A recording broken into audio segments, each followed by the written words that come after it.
আমাকে হাজার কোটি টাকার ডিলের কথা বলেছিল এই তৃণমূলের লোক। আজকে তারা কোন স্বার্থে সেই সমস্ত বিজেপির নেতাদের শরণাপন্ন হয়েছে? ভাইপো বাঁচাবেন না দল বাঁচাবেন, সেটা তো ওনাকে ডিসিশন নিতে হবে। হিন্দুরাই তো মমতা ব্যানার্জিকে এই রাস্তায় বসিয়ে দিল। মুসলিমদের আবেগ বিক্রি করে দিচ্ছি, অনেক কিছু তো আমার বিরুদ্ধে এলিগেশন আনা। মুসলিমদেরকে শুধু ইউজ অ্যান্ড থ্রু করা হয়েছে। মুসলিমদেরকে মনে করেছিল আমরা যাই বলি, আমরা লাত মারলেও এদের কোনো জায়গা নাই, এরা আমাদের কাছে বাধ্য হয়ে থাকবে। ডুবা নৌকা বাঁচবার জন্য ধারে ভিড়ার জন্য অনেক কিছু করবে, বাঁচবার জন্য ধারে ভিড়ার জন্য অনেক কিছু করবে। তাদের আমরা এক মাস আগে চোর বললাম, এই চোরদের নিয়ে কেন বিজেপির নেতৃত্ব এখন এত ইন্টারেস্ট দেখাচ্ছে, এটা তো ওদের জবাবদিহি করতে হবে। কেন্দ্রীয় একজন মন্ত্রীর বাড়িতে বারবার যাচ্ছিল, কথা বলছিল এনডিএ দলে যুক্ত হব, পার্লামেন্টের ভিতরে আলাদা টিএমসির ব্লক করব, সেই ব্লকের আলাদা লিডারশিপ হবে, এসব বলছিল। কিন্তু তারা অত খোঁজ নেয়নি। তারা নিজে একজন আইন প্রণয়নকারী সদস্য হয়ে তারা আইনের মূল মন্ত্রটাকে না দেখে তারা এসব বলছিল। যখন তৃণমূলের পক্ষ থেকে অভিষেক বন্দ্যোপাধ্যায় তার দুজন সহকারী সাগরিকা ঘোষ এবং কীর্তি আজাদকে স্পিকারের বাড়িতে পাঠিয়ে যখন সেই লিগেল প্রশ্নটা তুলেছে, তখন তাদের ঘুম ভেঙেছে। পরবর্তীকালে দেখা যাচ্ছে যে একটি অনামী রাজনৈতিক দল, যার বয়স 4 বছর, সেই দলে তারা সামিল হচ্ছে। এটা নিয়মকে বুড়ো আঙুল দেখানো বলতে পারেন। এরা বকলমে সব বিজেপির দাবেদারি করছে নরেন্দ্র মোদীর হাত শক্তিশালী করার জন্য। হ্যাঁ, তো আজকে মানুষ দেখছে। আমাকে বি টিম বলা হয়েছিল, আমাকে মুসলিমদের আবেগ বিক্রি করে দিচ্ছি, অনেক কিছু তো আমার বিরুদ্ধে এলিগেশন আনা হয়েছে। আপনি বলেছিলেন রেজিনগরে দাঁড়ালে জিতিয়ে আনবেন, কিন্তু আপনার হাত ধরলো না, কংগ্রেসের হাত ধরতে চাইছে। যার খুশি তার হাত ধরুক, কারণ এখন ডুবা নৌকা বাঁচবার জন্য ধারে ভিড়ার জন্য অনেক কিছু করবে। মাঝ গঙ্গায় যখন নৌকা ডুবে যায়, সেই নৌকাকে তুলতে গেলে শক্তপোক্ত মানে কি বলো ক্রেন দরকার হয়। তো উনি এখন 100 জনের এমপি আছে, রাহুল গান্ধী সোনিয়া গান্ধীদের হাতে, কাজে তার হাত ধরাটাই স্বাভাবিক। আমার কিছু যায় আসে না।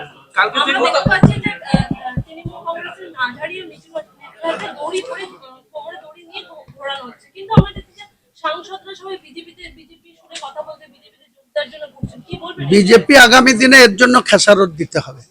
যারা পুরনো বিজেপি বা যারা অনেক দিন ধরে বিজেপি নীতি আদর্শ ধরে দলটা করে, তাদের এই যে চোরদের, তুলাবাজদের, যারা অভিষেক যা বলেছে তাতেই হ্যাঁ দিয়েছে, এখন অভিষেকের বিরোধিতা করতে গিয়ে তাদের মন্ত্রীর বাড়িতে সোফায় বসে তাদের আপ্যায়ন করা হচ্ছে, চা খাওয়ানো হচ্ছে, অন্য কিছু ডিনার করানো হচ্ছে। তো এইসবের খেসারত বিজেপিকে দিতে হবে। বিজেপি কেন তাদের প্রশ্রয় দিচ্ছে এটা তো আমি বলতে পারবো না। বিজেপি দেখুন এর মধ্যে আওয়াজ উঠতে শুরু করেছে যে যাদের আমরা এক মাস আগে চোর বললাম, সেই চোরদের নিয়ে কেন বিজেপির নেতৃত্ব এখন এত ইন্টারেস্ট দেখাচ্ছে, এটা তো ওদের জবাবদিহি করতে হবে। ওটা নিজে নিজেই বলে না, বাংলায় একটা কথা আছে গ্রামগঞ্জে, যে কুড়ুল নিজের পায়ে মারে, দিয়ে পা খাম করে। তো এরা নিজের পলিটিক্যাল অস্তিত্ব এরা নিজেরাই শেষ করছে। আগামী দিনে মানুষের কাছে এদের কোনো অ্যাকসেপ্টেন্স থাকবে না।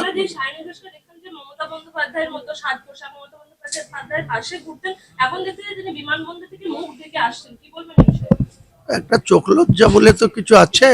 এর আগে অনেক গান গেয়েছে, সেসব গান গেয়েছে, নেচেছে। ওই মানুষ ভূঁইয়ার মতো লোক বলেছে সাউনি লাগাও।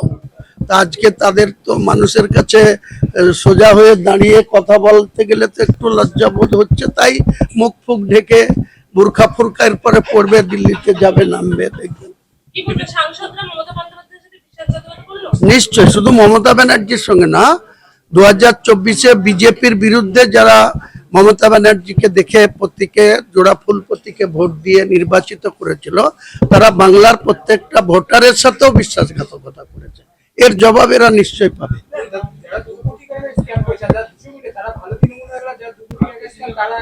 সেটা আপনারা জার্নালিস্ট মানুষ, সংবাদ পরিচালনা করছেন, আপনারা বিচার করবেন, মানুষের কাছে তুলে ধরবেন এদের ক্যারেক্টার। এরা আমাদেরকে অনেক কিছু বলেছিল, আমাকে হাজার কোটি টাকার ডিলের কথা বলেছিল এই তৃণমূলের লোক। আজকে তারা কোন স্বার্থে সেই সমস্ত বিজেপির নেতাদের শরণাপন্ন হয়েছে, তো সেটা তারাই মানুষ তো বিচার করবে। পলিটিক্যাল যে কোনো ম্যান তার মূল্যায়ন আম পাবলিক করে। ভোটের যখন আসে তখন ভোটের ময়দানে ভোটের বোতাম টিপা বা ছাপ মারার টাইমে মানুষ কি ঠিক বিচার করে দেয়। 60 জন এমএলএ বা 20 জন সাংসদ চলে গেল, তাহলে কি আমি কিন্তু 6 মাস আগে বলেছিলাম, 2025 সালের ডিসেম্বর মাসে আমি বলেছিলাম যে তৃণমূল দল আর ক্ষমতায় আসতে পারবে না 2026-এ, এবং ক্ষমতাচ্যুত হওয়ার পর দেখবেন 6 মাসও টাইম লাগবে না, তৃণমূলটা তাসের ঘরের মতো ভেঙে পড়বে। আমার কথা মিলেছে, 1 মাসের মধ্যেই তৃণমূল।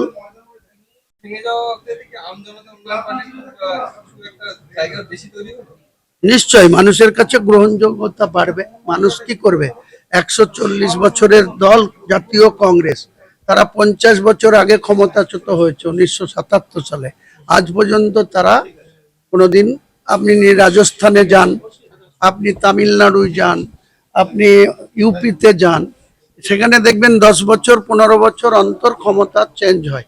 কখনো কংগ্রেস আসে, কখনো বিজেপি আসে, কখনো উত্তরপ্রদেশের সমাজবাদী পার্টি আসে, মায়াবতী পার্টি আসে, আবার বিজেপি আসে। কিন্তু পশ্চিমবাংলায় টানা 50 বছর কংগ্রেসের অস্তিত্ব সংকটে ভুগছে, দিন দিন ক্ষয়িষ্ণু হচ্ছে তাদের রাজনৈতিক শক্তি। এবারে ভোট পেয়েছে 294টা আসনে লড়ে 2.79%।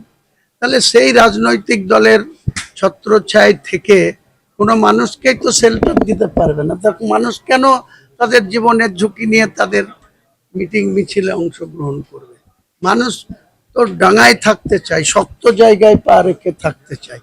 আপনাকে আগেই বললাম যে কোনো ডুবন্ত জাহাজে কোনো নাবিক বাঁচতেও পারে না, চাপতেও চায় না। মমতা ব্যানার্জির এমএলএ এমপিরা যাচ্ছে ইন্ডিয়ার সমর্থন করছে, আর মমতা ব্যানার্জি যাচ্ছে কংগ্রেসে, কি বলবেন? কংগ্রেসে মমতা ব্যানার্জির, কংগ্রেসটা ভেঙেই তো মমতা ব্যানার্জির তৃণমূল জন্ম হয়েছিল।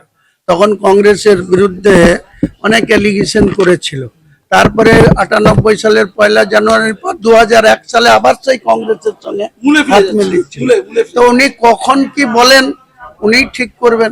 এখন ওনার ভাইপো বাঁচাবেন না দল বাঁচাবেন, সেটা তো ওনাকে ডিসিশন নিতে হবে। মানুষ তো বিজেপির হাতে বাঁচতে তৃণমূলকে ভোট দিয়েছিল। মমতা ব্যানার্জি বলেছিল যদি বিজেপির হাতে বাঁচতে আমাকে ভোট দিন, এখন তো তাদেরকেই ধরে রাখতে পারছেন। হ্যাঁ, মমতা ব্যানার্জি তো আমাদেরকে বলেছে যে তুমি এটা করো না, তুমি ভোট কেটো না, বিজেপি ক্ষমতায় চলে আসলে তোমাদেরও অসুবিধা হবে, আমারও অসুবিধা হবে। তা বললাম, আপনি এত মন্দির করছেন, এত কার্নিভাল করছেন, এত হিন্দু তোষণ করছেন, এত 1,10,000 করে দুর্গাপুজোয় অনুদান দিচ্ছেন, তা আপনাকে হিন্দুরা কেন ভোট দেবে না? শুধু আপনি মুসলিমদের ভোট নিয়ে বিজেপি রক্ষা করবে? মুসলিমরা স্বাধীনভাবে তাদের পছন্দ মতো প্রার্থীকে ভোট দিক, আর আপনি আপনার যে হিন্দু তোষণ করছেন তাদের ভোটটা নিয়ে আপনি বিজেপিকে রুখুন। কিন্তু এবার তো হিন্দুরাই তো মমতা ব্যানার্জিকে এই রাস্তায় বসিয়ে দিল। আপনি 1000 কোটি টাকা নিয়েছেন বিজেপির কাছ থেকে মুসলিম ভোট কাটার জন্য। মমতা ব্যানার্জির 20 জন আরে ভাই, আমার কাছে যদি 1000 দূরে থাক 50 কোটি থাকতো, তা আমি দুটো লাই 50টা এমএলএ জিতাতাম। মমতা ব্যানার্জি তাহলে কত কোটি টাকা নিয়েছে যে এমএলএ এমপি গুলোকে বিজেপিতে পাঠিয়ে দেবে? মমতা ব্যানার্জি কোথায় নিবে? মমতা ব্যানার্জিকে তো এরা মানছে না। এখন মমতা ব্যানার্জিকে উপদেষ্টা হওয়ার সাজেশন দিচ্ছে। দেখছেন না? হ্যাঁ। তৃণমূলের সঙ্গে বহুদিন আপনি ঘর করেছেন, তৃণমূল তাদের ঘরের মতো ভেঙে পড়েছে, কারণটা কোন জায়গায়? কোন জায়গায়? কারণ একটাই, নিজের যদি বুদ্ধি লোপ হয় বা নিজের যদি অন্ধ ধৃতরাষ্ট্রের মতো কোনো কার্যকলাপে যুক্ত হয়, যে পার্টিটাও নিজে করেছে সেই পার্টির রাজ যদি নিজের হাতে রাখতো, তাহলে আরে আমাদের মতো লোক, আমাদের 43 বছরের পলিটিক্যাল কেরিয়ার, আমাদেরকে একটা 22 বছর 24 বছরের ইউপির ছেলে, ছত্তিশগড়ের ছেলে মেয়ে, সে এসে আমাকে সাজেশন দিচ্ছে যে যে বুথে 200 ভোট ডেফিসিট, সেখানে বলছে আপনার রিপোর্ট করে দেবো 400 লিড হবে, তাহলে আপনি টিকিট পেয়ে যাবেন। তো এই ধরনের পলিটিক্যাল যারা করে, ইউজ করে, তাদের এটা হওয়ারই ছিল, হয়েছে। যারা দল ভেঙে যাচ্ছে তারা বলছে আইপ্যাক আর অভিষেকের মূল দায়িত্ব ওরা সর্বনাশ করেছে। এই গর্ধবরা সেদিন কেন কথা বলেনি? এই মূর্খরা সেদিন কেন মুখ খুলেনি? সেদিন কেন কথা বলেনি? আজকে ওনাদের মুখ খুলছে, সেদিন কারো সাহস হয়েছে কোনোদিন বলার? যেটা মানবো না। ওই ঘন্টার পর ঘন্টা কামাকিস্তিতে গিয়ে বসে থেকেছে, তারপরে দেখা করেনি, কোনো রেসপন্স করেনি, তখন মুখ খুলেছে। আমরা মুখ খুলেছি গত কয়েক বছরে, আমাদের ভালো করে সাংবাদিকদের দেখুন বা আমরা যে কোনো জায়গায় আমরা মুখ খুলেছি। আমি নিজে মুখ খুলেছি, তারা কোনোদিন মুখ খুলেছে? আজকে অনেক বড় বড় সাজেশন দিচ্ছে। সব থেকে সুবিধা কে ভোগ করেছে? সুদীপ ব্যানার্জি। এই সুদীপ ব্যানার্জি আমাদের বহরমপুরের লোক, একে আমরা সবাই ছোট থেকে জানি সাইকেল চোর। এই সাইকেল চোরকে নিয়ে এসে কলকাতার, উত্তর কলকাতার লোকসভার মেম্বার করে, তার স্ত্রীকে নয়না দাসকে দেখেছি যাত্রার প্লেয়ার, আমার ক্লাবে যাত্রা করতে গিয়েছে অ্যামেচার পার্টি, আমি সেক্রেটারি ছিলাম মানিকগঞ্জ সারিঙ্গচন্দ্র স্কুলে, আজ থেকে 20 বছর আগে। চুল্লু মদ খেয়ে ডায়াসে উঠতে পারছে না, চুল্লু মদ এত খেয়েছে। হ্যাঁ, আমি বলছি উনি ক্ষমতা থাকে আমার সামনে আসবে। কল্যাণ বন্দ্যোপাধ্যায় মুখ খুলে বলছে অভিষেককে চাপ নাকি দলকে চাপ?